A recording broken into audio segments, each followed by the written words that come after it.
The global pandemic has changed our world as we know it.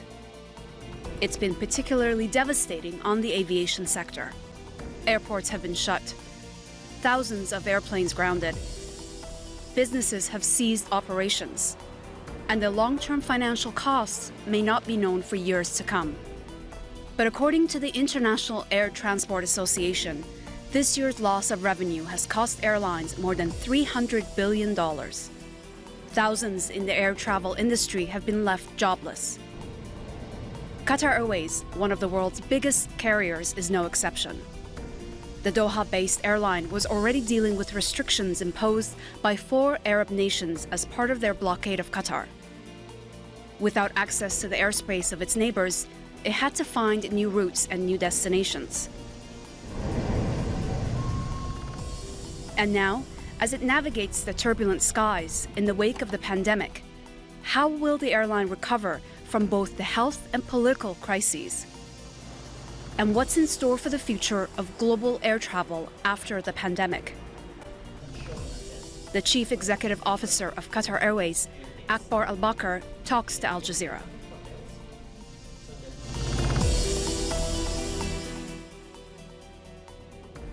Akbar Al-Bakr, Chief Executive Officer of Qatar Airways Group, thank you for talking to Al Jazeera.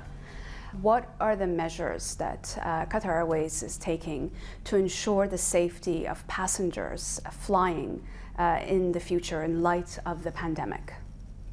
Every measure that is required by the WHO and the Ministry of Public Health in my country has been complied with. As a matter of fact, we have even gone over and above what is required. We have social distancing, we have people with masks, gloves, sanitizers. Actually, we even at the airport started way ahead when the pandemic just started in China, that we started to use temperature readers for everybody. We even have introduced a robot that does UV sanitization in the entire building of Hamad International Airport, something that no other airport had introduced. What is important to note is that passenger safety and the safety of our employees, and of course my country in general, is always paramount in our mind. What will the future of air travel look like for passengers coming into Qatar? Will they be tested upon arrival? Will they be tested before they board? What are the processes that you're thinking about putting into effect? First and foremost, let me to tell you that air travel, as far as transmission of the COVID-19, is the least of the worry should be to the people. However, when people arrive at Hamad International wanting to enter my country, they will have to go through a protocol required by our Ministry of Public Health, that they will be tested. They'll have to wait for the test to come, and then they will be put into quarantine for 14 days. This is a practice not only unique to Qatar. Now it has been introduced in many other countries in the world, in UK, in France, in Germany, in Switzerland, Singapore, Bangkok, India, everywhere. This is the protocol that you need to follow. So we are following exactly what we feel is important to save the general population of our country from this infection. When will the expats be allowed back into Qatar? I think as far as I am concerned, I think it will happen soon. I cannot give a date because I'm not the authority that allows people to come in or not to come in due to this very serious pandemic, which we have never faced for the last 110 years. I think it will happen soon, but this entry protocol will have to be followed. If you're being tested, why would you need to quarantine another 14 days? Because you could be negative today, but the virus is still not showing because it is not yet active. So you could be positive the next day after you enter the country. This is why, to be on the safe side, you are required to quarantine for 14 days. What about, you mentioned social distancing measures when you're flying. What does that mean in terms of passengers on a plane? First and foremost, let me to tell you that the safest way to travel social distancing in premium cabin is in Qatar Airways. As far as the economic class is concerned, social distancing will really not be possible in an aeroplane. And if, like a lot of regulators are trying to impose it on a commercial flight, it will be a huge dent on the operating costs of our airline. For example, if I start social distancing by keeping one seat empty between passengers, I will only be carrying 50% of the load factor. If I do even more aggressive, like some countries may require us to do, that even keep one row empty behind a passenger, which means I will only carry 30% of the capacity of the airplane, which means that then I will have to put up the ticket price by over 300% to cover the cost of my operations. So it is very difficult to achieve this. You will be given a mask, gloves, sanitizers. At the same time, we will also give you a face shield. So you will be completely protected traveling on Qatar Airways. What is important to note, that with all these precautions that we are going to take, we also have introduced very minimum crew interaction with our passengers. And needless to say, we are one of the foremost airlines to let our crew to fly with full PPE, though it is a little bit uncomfortable to them, but it is also to protect my crew. And each aircraft is equipped with HEPA filters, which filters viruses and bacteria, and it circulates very often the entire air in the cabin.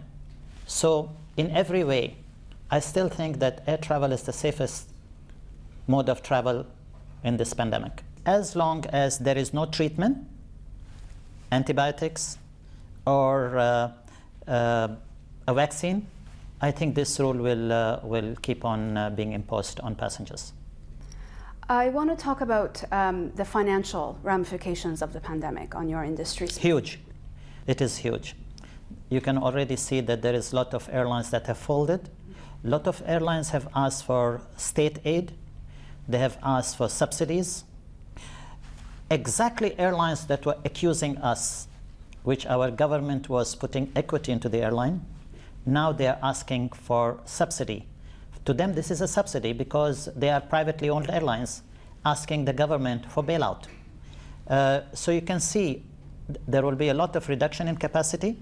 There will be a lot of bankruptcies. There will be a lot of job losses. There will be a lot of pain to our industry for the foreseeable future. We are trying to make the pain very little for the thousands of young men and women that have dedicated themselves to making Qatar what it is today, Qatar Airways, I mean. And it is my duty to make the pain as little as possible, but I'm not doing anything other than what many airlines have already done arbitrarily. We have sustained up to now, looking after all my staff, making sure that they are well looked after, that they are provided for. We have not done like other airlines have done. But eventually, to save my company and the other thousands, I have to take a little bit of pain.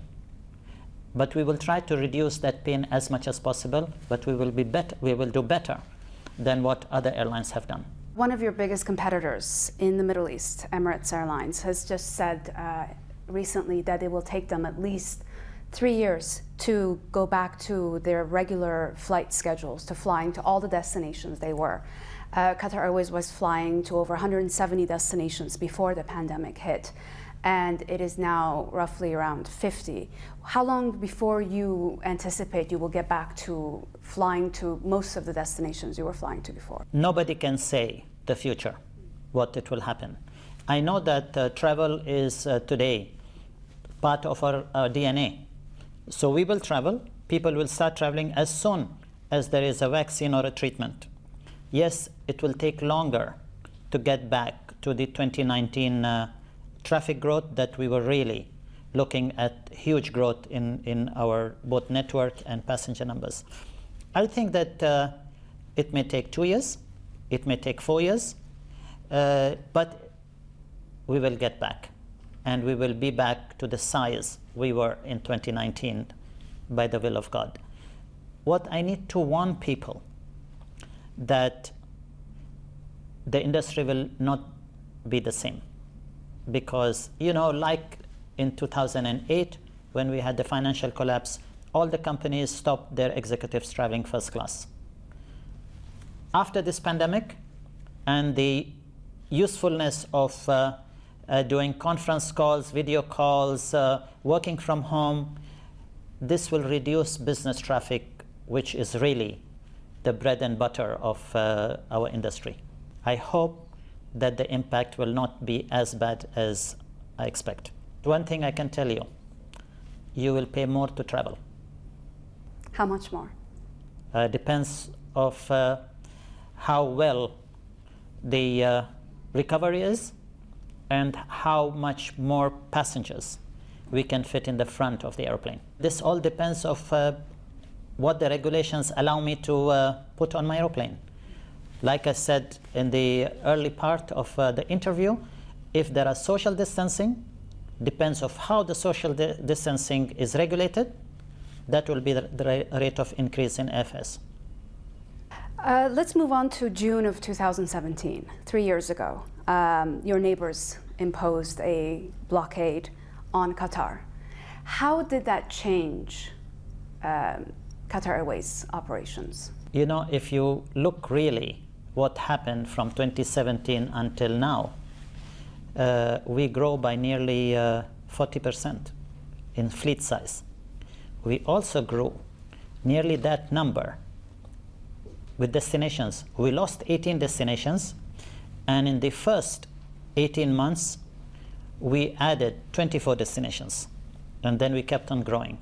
The only thing that has slowed us down is the pandemic. We recovered, and I said this many times, and I don't want to keep on repeating something that I have said. It made my country more independent and strong. But when you look at, in hindsight, what did they achieve? What benefit they got? In what corner they have all put themselves in? This is a question I think you should put to them. What did they achieve? A very simple question. I'm sure the answer will be that they didn't achieve anything. We are still recognized all over the world as a country from whom people should learn of how to get out of this massive blockade. Like I had previously said, never happened since the Second World War. If you had one thing to say to your neighbors at this point, 3 years later, what would it be? Just come and apologize to our country and get back to business as normal, because they are not going to be able to hurt two things: our will to progress and to take away our sovereignty and our love to our ruler. I want to talk about the cargo that you kept going throughout the pandemic. And there was a number of flights that were chartered to take citizens home around the world. Can you take us through why Qatar Airways decided to take on that role, to take people home during such a very difficult time? Because you put not only your staff, your crew at risk as well, but there was a lot of uncertainty about the disease itself and a lot of unknowns. But you still decided to go ahead and carry on flying. Why did you make that decision? You always stand with your friends and your passengers and your guests at time of difficulties, when they are under stress.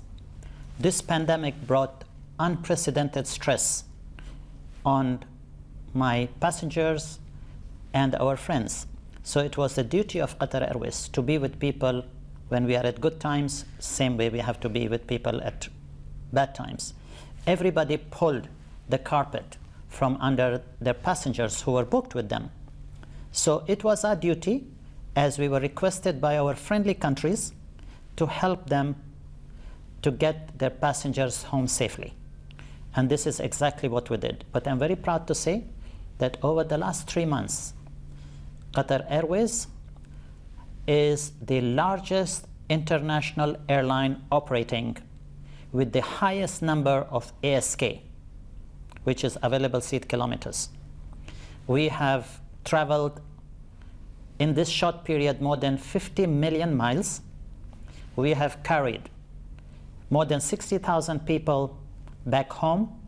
We have carried 1.8 million passengers over the last 3 months to their destinations. We have carried 175,000 medical equipment and medical supplies to countries, which is really equivalent to 1,750 cargo flights, only medical equipment. And we have operated hundreds of cargo flights supplying the world with necessities: food, medicine, general cargo, fulfilling the supply chain of many industries. So Qatar Airways didn't. We always find a way to do business. We will always try to find ways to keep our aeroplanes flying. But let me tell you that we are the only airline in the world that recognized, appreciated, and rewarded the medical profession by our 100,000 tickets that we distributed to all the countries in the world, including countries, medical staff of countries who are adversaries to us. So what we try to prove to the world, that Qatar doesn't divide people but brings people together. Why did you decide to do that, the campaign that you launched? To appreciate the medical profession who have put themselves in the way of harm, not knowing what this virus is going to do, because in the beginning nobody knew. There is more understanding about it now. But when it really happened, medical staff didn't know. And you can see how many medical staff died and how many medical staff were affected in all the countries. So they really put themselves in the way of danger selflessly, without looking after their interest, looking at the interest of the people. So it was something small that the state of Qatar, Qatar Airways is part of Qatar Inc. We had to appreciate them in a very generous manner. Can you talk to me about the airport, Hamad International Airport? What will traveling through that airport be like in the future? What will the experience be like? Because this guy, I imagine it will be different. We are one of the best airports in the world. We are the best airport by far in the region. And we will make sure that passengers will always have that fantastic experience when they pass through Hamad International Airport. Hamad Airport really is a destination in itself. Once we do the expansion, which should be ready in just 2 years' time, you will see that we will take the mode of travel, the travel experience, to an even higher level. For people who would want to come to Hamad International as their most important and most preferred gateway. And the benefit of this is because an airline is operating the airport, so we know exactly what you like and what you would expect from an airline that is world's 5-star airline. The price of tickets on Qatar Airways has always been on the more expensive side. And you're saying now that it will increase as a result of this pandemic. Do you think that means your revenues will reduce because it will limit the accessibility to the number of people that can afford to fly with Qatar Airways? Exactly, this is why we will have to put up our ticket prices, because we will be carrying less people in an aeroplane.